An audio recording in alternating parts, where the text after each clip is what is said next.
The day I became the most hated man in Lakeside Estates was the same day I became its most powerful. $500. That's what Karen Wellington and her homeowners association charged me for fishing with my grieving daughter. What they didn't know was that I had 4 million reasons to fight back and enough spite to use every single one of them. If you're watching this video from your phone, in the bathroom, to escape those mind-numbing HOA meetings, drop a comment right now telling me where you're hiding. I guarantee this story will keep you glued to your screen. My name is Remiel Thornycroft, and until 2 months ago, I was living what most would consider the American dream. I'd spent 15 years building a career in venture capital and financial investment, eventually selling my stakes in several tech startups for enough money to retire at 42. But life has a way of reminding you that money isn't everything. My wife Rachel lost her battle with cancer last year, leaving me to raise our 14-year-old daughter Solène. The grief nearly destroyed us both. The only thing that seemed to help was fishing, the last activity the three of us had enjoyed together before Rachel's health took its final turn. So, when I decided we needed a fresh start, I specifically looked for a home near water, somewhere peaceful, somewhere we could heal. The Lakeside Estates community seemed perfect on paper. Upscale homes, good schools, and a beautiful 6-acre lake nestled in the center of the development. The realtor mentioned there was a homeowners association, but assured me it was just the standard stuff. Lawn maintenance, exterior paint colors, the usual. I should have read between the lines when she hesitated before adding, "The HOA president, Karen Wellington, is dedicated to maintaining property value." I didn't think much of it at the time. I'd dealt with difficult personalities throughout my career. How bad could one neighborhood bureaucrat be? I found out exactly how bad on a quiet Saturday morning in April. Solène and I had been at the community lake for about an hour, fishing off the small wooden dock. It was the first time I'd seen my daughter genuinely smile in weeks. She'd just caught her second bluegill and was carefully unhooking it when a sharp voice cut through the peaceful morning. "Excuse me, but what exactly do you think you're doing?" The woman approaching us was around late 50s, impeccably dressed in what looked like expensive athleisure wear. Her highlighted blonde hair, styled in what I can only describe as the universal "I want to speak to the manager" haircut. She carried a tablet and wore an expression that suggested she'd just caught us vandalizing public property.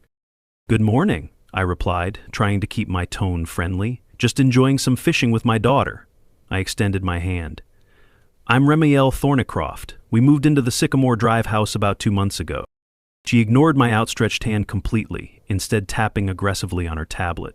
"Mr. Thornycroft, fishing is explicitly prohibited in our community lake. This is a direct violation of HOA regulations. I'm Karen Wellington, HOA president." She said this last part as though announcing herself as royalty. "I'll have to issue you a violation notice. The fine is $500. I felt Solène freeze beside me. "There must be some mistake," I said calmly. "The realtor specifically mentioned fishing as one of the community amenities. It was a selling point for us." Karen's thin smile didn't reach her eyes. "The regulation was amended last month. All residents were notified via email. Ignorance of the rules doesn't exempt you from following them." She turned her tablet toward me, showing a document with the heading "Amendment to Recreational Use of Community Lake." The date showed it had been approved just 4 weeks earlier. "We never received any notification about this," I protested. "I personally oversee all communications. The email was sent to every household," Karen replied with absolute certainty. "Perhaps you should check your spam folder? Though I can't be responsible for residents who don't bother to read official communications." I felt my jaw tighten but kept my voice level. "May I ask why fishing was suddenly banned? This lake is clearly stocked with fish. I could see several bass swimming near the shallow edges of the water." Karen glanced dismissively at our fishing equipment. "Environmental and safety concerns. The hooks can injure wildlife, and we've had complaints about the smell of fish and bait disturbing residents who are trying to enjoy the lake views from their homes." She looked pointedly at our small tackle box. "Not everyone wants to see this sort of activity while they're having their morning coffee on their patios." Something in her tone made me take a closer look at Karen Wellington, the way she surveyed our modest fishing gear, the slight curl of her lip. This wasn't just about rules. "We're being very careful," I said. "Solène and I always practice catch and release, and we clean up completely when we're done." Karen's expression hardened. "Mr. Thornycroft, perhaps you don't understand how things work here at Lakeside Estates. We maintain certain standards in this community. This isn't a public fishing hole. The residents who've lived here for years expect a particular atmosphere. She glanced at Solène, then back to me. New residents sometimes struggle to adapt to our community culture. People who are more accustomed to, shall we say, different types of neighborhood? The implication was crystal clear, and I felt a surge of anger rise in my chest. I was about to respond when I heard a small sniffle beside me. Solène had tears welling in her eyes. This was supposed to be our healing place, a spot where, for just a little while, she could forget that her mother was gone, and now this woman was ruining it with her thinly veiled condescension. "We'll pack up," I said quietly, placing my arm around Simone's shoulders. "Please email me the details of the fine and the full updated regulations." Karen's smile returned, victorious. "Excellent. I'm glad we understand each other, and do check your email more carefully in the future, Mr. Thorncroft. We wouldn't want any further misunderstandings." She turned and walked away, her designer sneakers hardly making a sound on the manicured grass. As we gathered our equipment, Solène wiped her eyes. "Dad, why was that lady so mean? We weren't hurting anything." I didn't have a good answer for her, at least not one that was appropriate to share with a 14-year-old. "Some people just like rules more than they like people, sweetheart," I said finally. "Let's go home and have some lunch." Later that day, after checking my email, including spam folders, and finding no notification about the fishing ban, I started researching our HOA more thoroughly. What I discovered was illuminating. Karen Wellington had been HOA president for 8 consecutive years. Her day job? Owner of a small but exclusive real estate company specializing in luxury community properties. I also found several social media posts from Karen herself, hosting waterfront parties at the very same lake where she'd just fined me for fishing, many of these events featuring alcohol and loud music, apparently exempt from the concerns about community atmosphere. Most revealing was a clause buried deep in the HOA documentation. The lake was actually listed as a common property amenity belonging to all residents. There was no legal distinction suggesting the HOA had absolute control over its use. As I looked out my window toward the lake that evening, I saw Karen and what appeared to be a group of friends gathered at a lakeside gazebo, wine glasses in hand, laughing. "So they want to play the rules game," I murmured to myself. "Fine, but first I need to find out who actually owns this piece of water." The following morning, I ran into an older gentleman walking his dog past my house. He introduced himself as Merrick Henderson, a retired attorney who lived 3 doors down. When I mentioned my encounter with Karen Wellington, his friendly expression immediately darkened.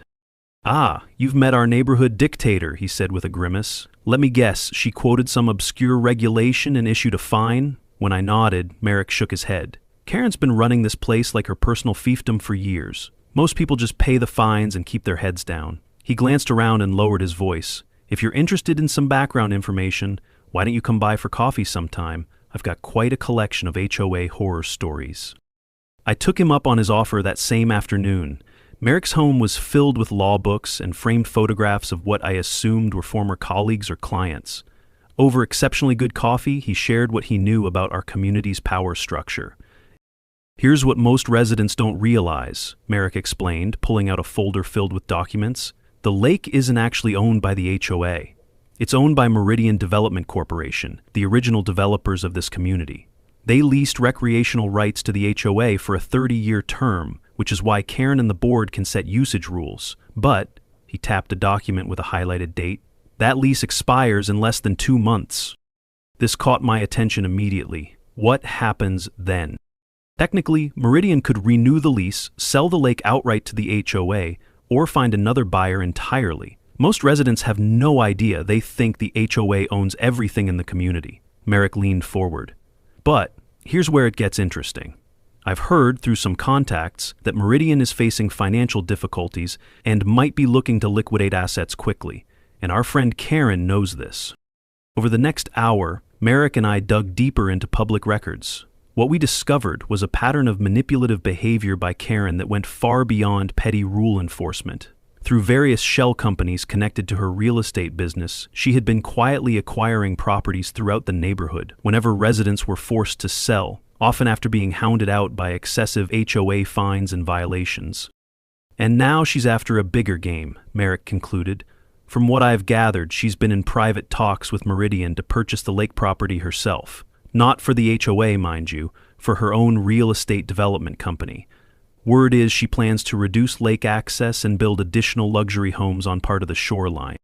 This explained the sudden fishing ban. It wasn't about environmental concerns at all. It was about gradually restricting lake usage to prepare for a complete change in ownership. Merrick introduced me to another ally, Samuel Washington, a retired local bank owner and one of the few residents who openly opposed Karen's leadership. Samuel, an elegant African-American man in his 60s, had experienced Karen's subtle discrimination firsthand. Samuel invited us to his study the following evening, where he revealed a meticulously maintained database tracking HOA activities over the past decade. I started this as a simple record-keeping exercise, he explained, gesturing to his computer screen filled with spreadsheets. But it quickly became apparent that there was a pattern to Karen's enforcement actions. The data was undeniable. Homeowners of color received violation notices at nearly 3 times the rate of their white neighbors. New residents were cited for infractions that long-standing homeowners routinely got away with. And most tellingly, properties that eventually sold at below-market rates due to compliance issues frequently ended up in the hands of shell companies with connections to Wellington properties. Karen's real estate operation is clever, Samuel explained, pulling up property records. She never purchases directly. Instead, she uses a network of LLCs, Lakeside Investments, Wellington Holdings, Sierra Vista Properties, all ultimately tracing back to her but obscured enough to avoid obvious connection. He showed me documentation of 6 different homes that had been purchased this way over the past 5 years, all following the same pattern. Excessive HOA violations, declining property values, desperate sales, and eventual high property resales after cosmetic renovations. Merrick nodded grimly. The lake is her endgame. Meridian Development has been struggling since the recession. They overextended on commercial properties and have been quietly liquidating residential assets to cover debts. The lake was never meant to be permanent green space. The original development plan from 30 years ago actually included lakefront condominiums, but environmental regulations at the time prevented construction. Those regulations have since been relaxed, Samuel added. With the right connections at City Hall, which Karen certainly has, permits could be issued for limited development. A half-dozen luxury lakefront homes could easily bring in $7 or $8 million in revenue. My professional interest was piqued. Tell me more about Meridian's financial situation, I said. As a former venture capitalist, I was well versed in recognizing distressed assets and opportunity. Over the next few days, Samuel connected me with former banking colleagues who provided discreet insights into Meridian's precarious position. The company had taken on substantial debt financing a commercial development that had fallen through when anchor tenants pulled out during the pandemic. Their credit lines were maxed, and they were quietly selling off land holdings to avoid bankruptcy. The lake property, valued at roughly $300,000, was one of their few remaining unencumbered assets. Meanwhile, Merrick had been quietly arranging small gatherings with other disgruntled residents. We met in rotating locations, sometimes at Samuel's home, sometimes at the local library's private rooms, once even in the back room of a sympathetic resident's bakery shop. The stories shared a disturbing pattern. She cited me for excessive holiday decorations the day after I spoke against her at the town council meeting. James Morris, a retired teacher, told our small group. I've had the same Christmas lights for 15 years, but suddenly they violated some obscure brightness ordinance. My foster children were banned from the community pool for being too loud, shared Maria Gonzalez, a healthcare worker whose 3 foster kids had been swimming when Karen's grandchildren wanted to use the pool. When I asked which rule they had broken, she said it was her executive decision as HOA president. Diana Winters, a young widow who had moved to the community just before me, described how Karen had personally led an inspection committee through her backyard, claiming to check for mosquito breeding grounds. 2 days later, I received violation notices for 5 different issues, all things that my neighbors have but weren't cited for. When I pointed this out, Karen suggested that perhaps this community isn't the right fit for someone in your situation. Each story revealed Karen's tactical approach: isolate potential opposition, apply selective pressure through HOA mechanisms, and either force compliance or drive people out. Those who stayed learned to keep their heads down. Those who fought back found themselves facing escalating harassment. Through these meetings, we identified potential allies throughout the community. Samuel created a secure messaging group where residents could share experiences and information without fear of retaliation. We were building what amounted to an underground resistance within our own neighborhood. I also began researching Karen's personal financial situation. As an investor, I knew how to read between the lines of property records and business filings. What I discovered surprised me. Despite her carefully cultivated image of success, Wellington Properties was highly leveraged. Karen had taken out multiple lines of credit against her existing properties, likely to maintain her lavish lifestyle and fund her attempts to acquire new properties. If the lake development plan fell through, she would be in serious financial trouble. She's not just doing this for profit, I explained to Merrick and Samuel during one of our strategy sessions. She's doing it out of necessity. Based on these financial records, she's overextended. The lake development isn't just an opportunity for her, it's financial survival.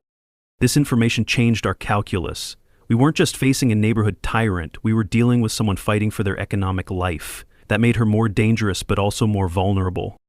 At Samuel's suggestion, I also reached out to Robert Chen, a real estate broker who had insider knowledge about the lake property and the local market. We met at a coffee shop 20 miles away to ensure privacy.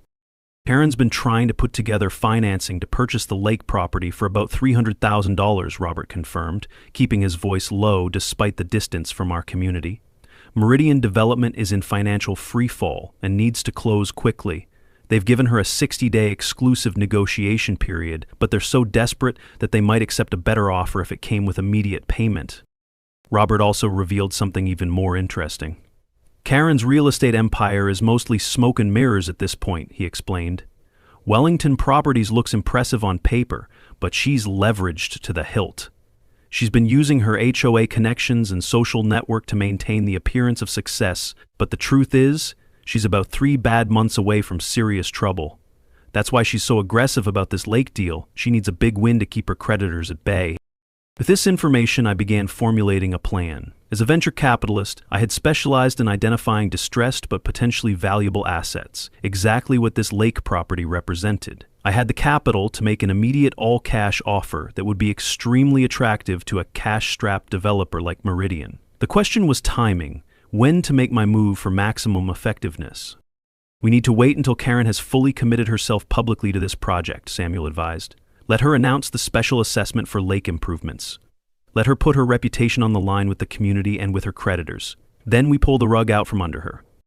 Merrick agreed.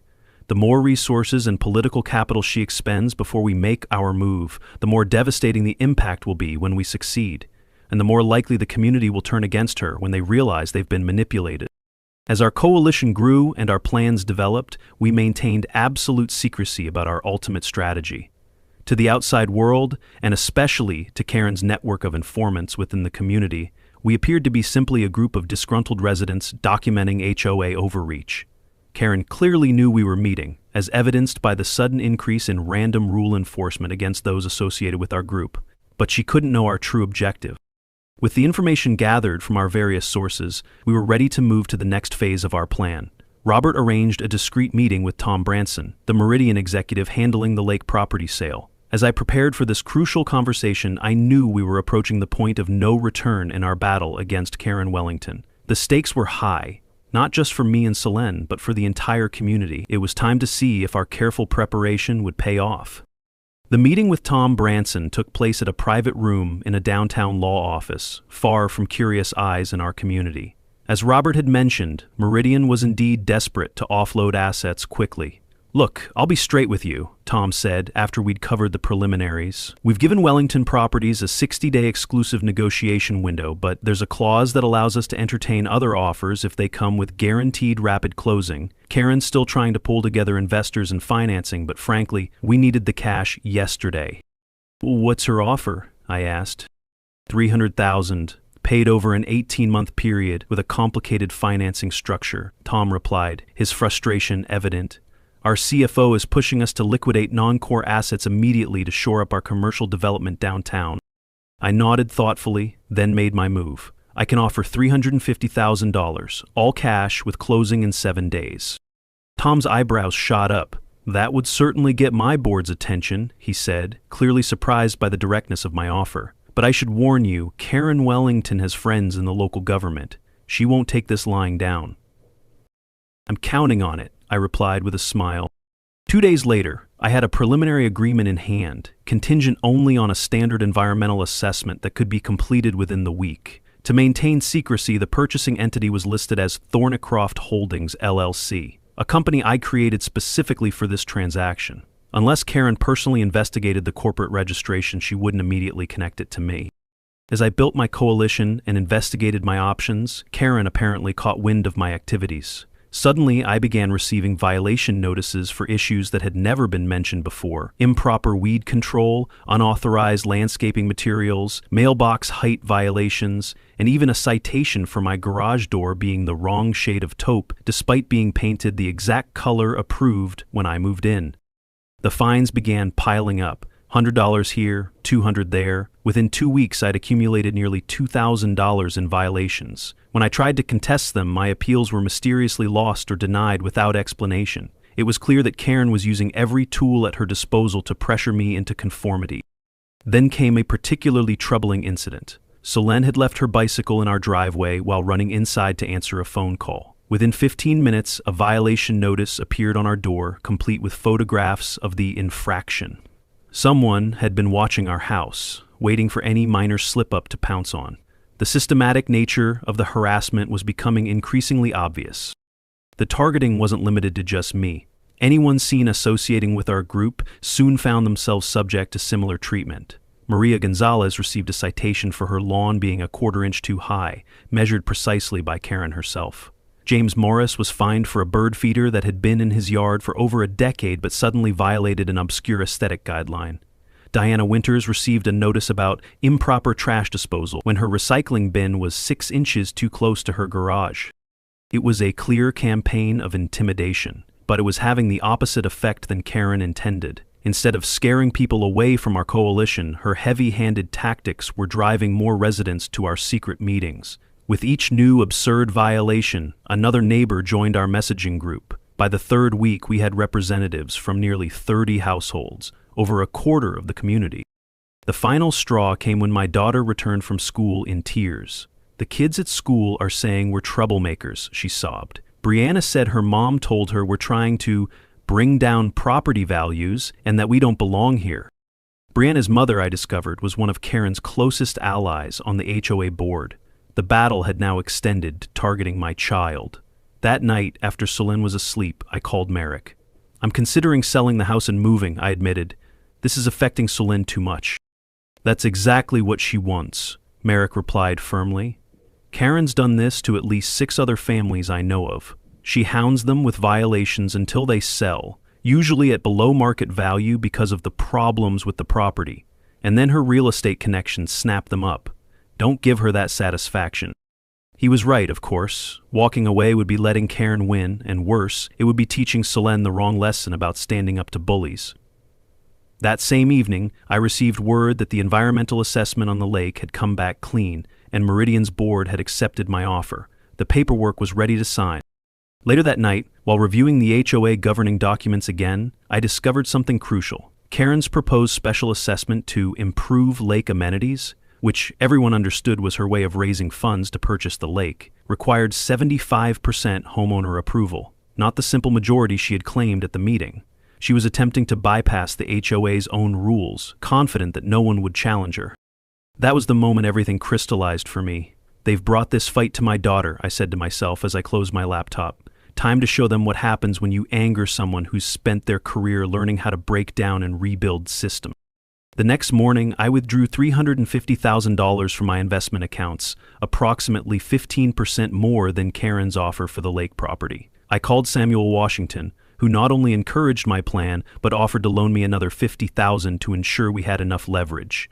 Within 48 hours, I had signed all the paperwork with Meridian Development. The lake, all 6 acres of it, including the surrounding 10-foot shoreline perimeter, now belonged to me, not the HOA, and certainly not Karen Wellington.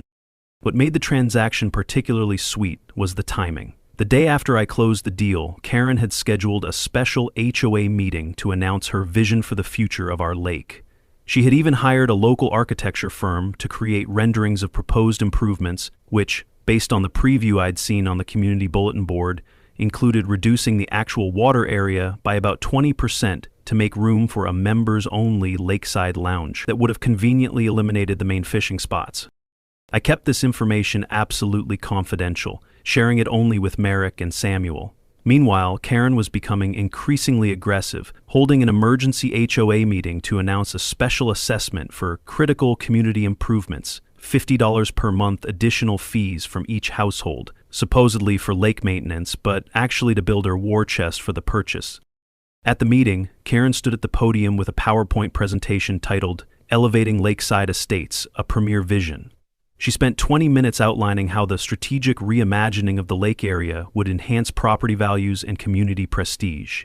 What she didn't mention, of course, was that her real estate company would be handling the development and sales of the new lakefront properties she planned to build. Karen also launched a thinly veiled smear campaign against me. Without naming me directly, she spoke about certain new elements in our community who don't understand our values, and financially unstable individuals trying to undermine property values. Samuel bravely stood up to defend me, only to have Karen publicly humiliate him by bringing up a long-resolved tax issue from his past. "I find it interesting," Karen said with mock sweetness, "that Mr. Washington feels qualified to lecture us about community standards when he himself had to negotiate with the IRS over unpaid taxes just a few years ago. Perhaps we should focus on getting our own houses in order before criticizing others." It was a low blow. Samuel had indeed faced an audit, but it was due to a clerical error that had been fully resolved. The way Karen framed it, however, made it sound like he was a tax cheat.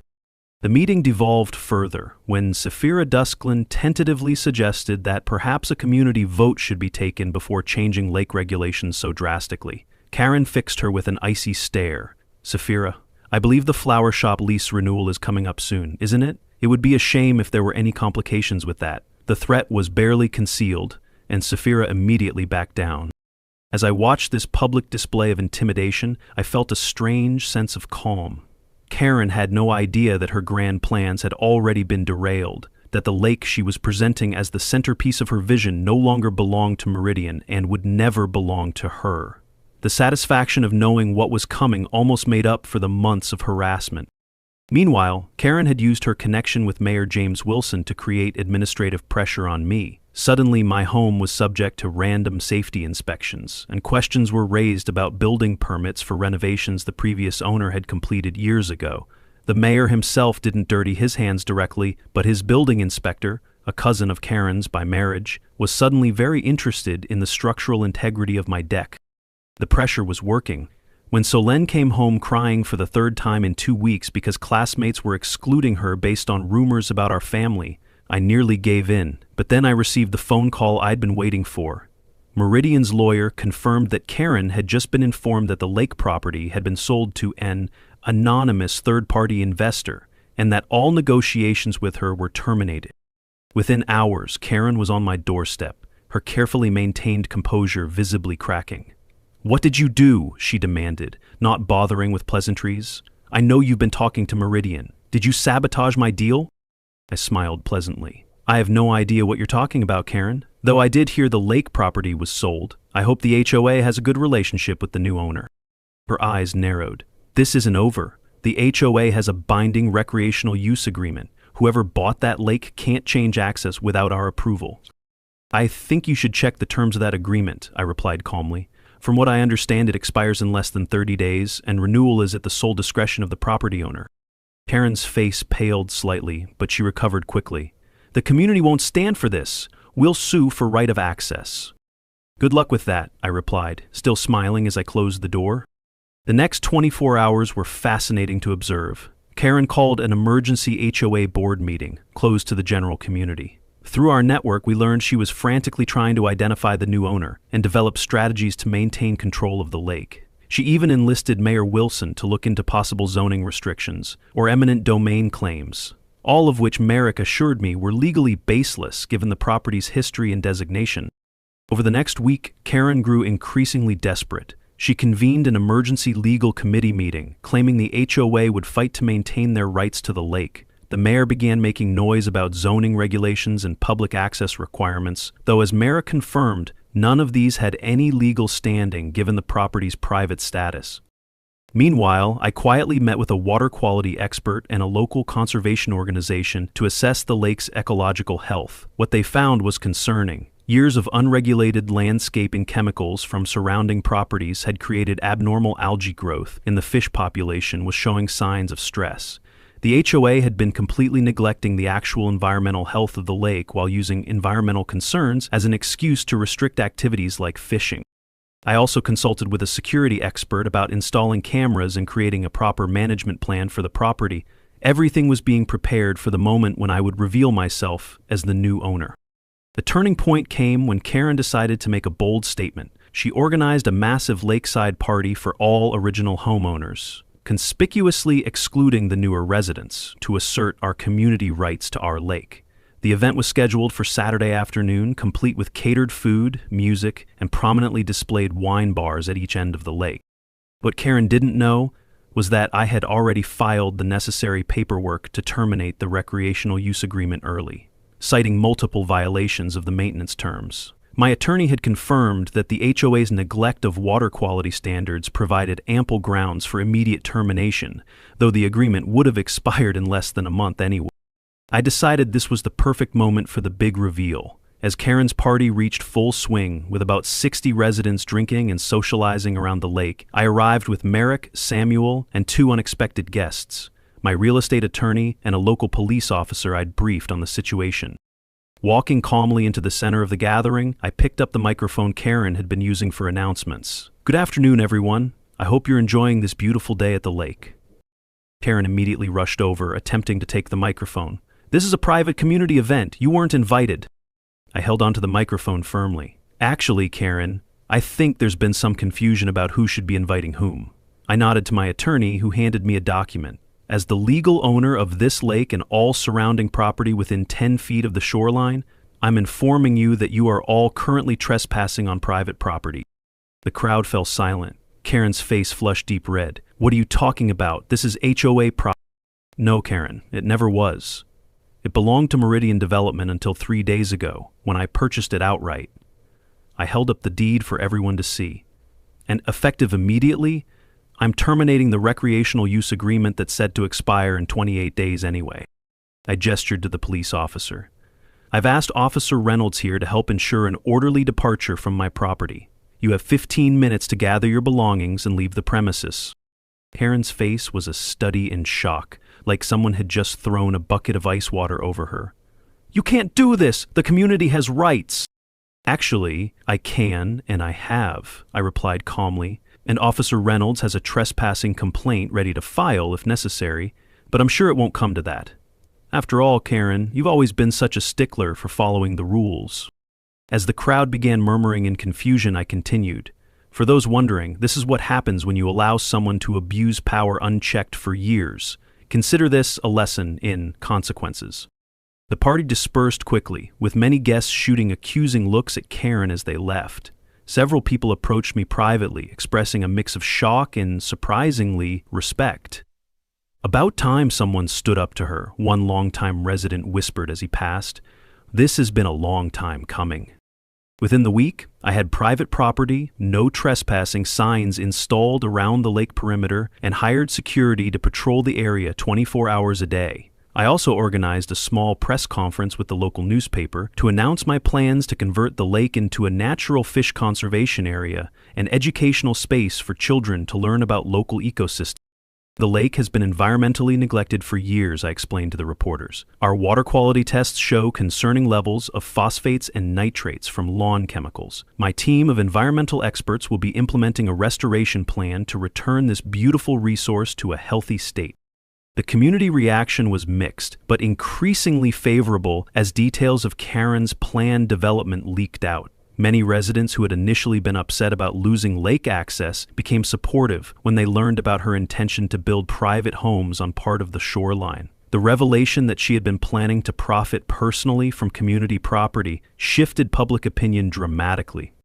Karen was livid. She attempted to sue me for destruction of community value, but her case was dismissed almost immediately when my attorney presented the clear property deed and expired access agreement. She then tried to rally the HOA to implement punitive measures against me, additional fines, restrictions, even attempting to force a lien on my property. but many residents were beginning to question whose interests she really represented. The tide truly turned when Safira Dusklin finally found the courage to speak up at an HOA meeting. "I've been on this board for 3 years," she said, her voice shaking at first but growing stronger, "and I've watched Karen manipulate regulations, target specific homeowners, and divert HOA funds to pet projects that primarily benefit her friends' properties. Last year, we spent $80,000 to renovate the North Side Park that only serves about 10 homes, all owned by Karen's friends, while rejecting basic playground equipment for the main park used by dozens of families." Safira's stand inspired others. At the next HOA meeting, several longtime residents spoke up about various abuses they had witnessed but been afraid to mention. The floodgates had opened, and years of pent-up frustration with Karen's leadership poured out. A motion was proposed to audit all HOA finances for the past 5 years. More board members began to question Karen's leadership as financial records were scrutinized and irregularities emerged. The community was fracturing, but not along the lines Karen had expected. Instead of uniting against me, many residents were beginning to see the HOA leadership as the real problem. As more residents began to question Karen's leadership, I announced a special program: free fishing passes for all children in the community. There was just one exception: children of current HOA leadership would not be eligible until their parents resigned from the board. It was petty perhaps, but effective. The most satisfying moment came when several residents who had previously sneered at me alongside Karen started showing up at my door, asking if their children could possibly be granted fishing passes. Some even began openly criticizing Karen, the same people who had been her staunch supporters weeks earlier. The social dynamics had completely reversed.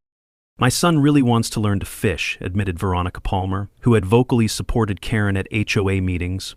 "He says your daughter mentioned a junior conservation program?" Her discomfort was palpable as she stood on my doorstep, the same woman who had deliberately turned away when I greeted her at the community pool just weeks earlier. "Yes, we're starting an educational program for kids," I confirmed. "It focuses on ecology, conservation, and sustainable fishing practices. Solen is helping to organize it." I paused deliberately. "Of course, it's only open to families who aren't currently represented on the HOA board." Veronica's expression was a fascinating mixture of frustration and calculation. "I've been reconsidering my position on the board lately. The recent decisions seem quite concerning." "How interesting," I replied neutrally. "Well, if your situation changes, please let me know. The program starts next Saturday." Within 3 days, Veronica had publicly resigned from the HOA board, citing personal reasons. 2 other board members followed suit within the week. Karen grew desperate. She spread rumors that the lake was polluted and dangerous, claims I quickly debunked by publishing professional water quality test results showing it was actually cleaner than when under HOA management. Then she made her most desperate move yet, attempting to bribe Merrick Henderson with promises to clear all his past HOA violations and offering him a position on a new board once she resolved the lake situation. What she didn't know was that Merrick recorded the entire conversation. "I can make all those violation notices disappear, Merrick," Karen's voice said clearly on the recording, "and there would be a place for you on the restructured board, with a stipend, of course. All you need to do is help convince Thorncroft to sell the lake to the HOA. Tell him about the environmental liabilities, the insurance costs. Scare him a little." Merrick played the recording for me with a satisfied smile.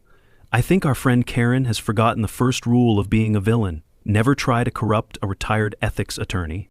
The final act of Karen's reign came late one night when my security cameras captured her and 2 other HOA board members trespassing on my property, apparently attempting to collect water samples, or more likely, contaminated the water to support her pollution claims. The footage clearly showed Karen pouring something from a small bottle into the lake near where children often fished. I immediately sent the video to the police. Karen was charged with criminal trespassing and attempted environmental contamination.